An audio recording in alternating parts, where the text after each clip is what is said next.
Postmodernism gets a bad rap by lots of people, even other artists. Critic Terry Eagleton writes, "Postmodernism is, among other things, a sick joke at the expense of revolutionary avant-gardism." Twyla Tharp says, "There's this expression called postmodernism, which is kind of silly, and destroys a perfectly good word called modern, which now no longer means anything. From my perspective, postmodernism merely names an interesting set of developments in the social order that is based on the presumption that God does not matter." Is that really how you feel, Stanley? Postmodernism is the rebellious teen of art movements. There are more specific movements it encapsulates, but as a whole, it's really just a reaction against modernism. Modernism strives for clarity and reason, while postmodernism just says, "Stuff it! I took philosophy class and I'm a skeptic now, Mom, and it's not a phase."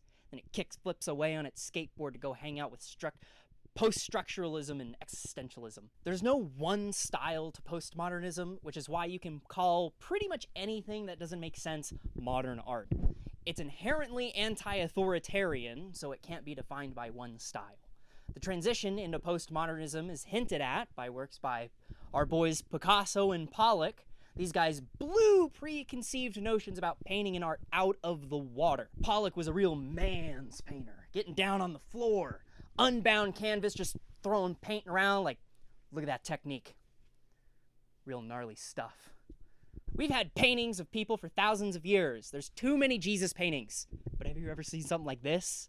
You cannot tell me this doesn't look sick as a backdrop. Broke, woke. It's not about the paints. It's about sending a message. Artists like Pollock realized art is about the journey and not the destination. It's very poetic. This paradigm shift made way for other art forms like abstract expressionism and performance art. Art was no longer confined to physical mediums like canvases and walls, stuck in time. They could live out their lives, conceived as ideas, raised through their preparation, reaching their primes during their performances, and passing on with just our memories and pictures to remind us of the time we spent together. Being present for one of these performances is part of the wonder postmodernism tries to express. Like all art presenting ideas about the world we live in, messages about consumerism, mortality, and other aspects about the human condition are what connects this seemingly dissociative art form.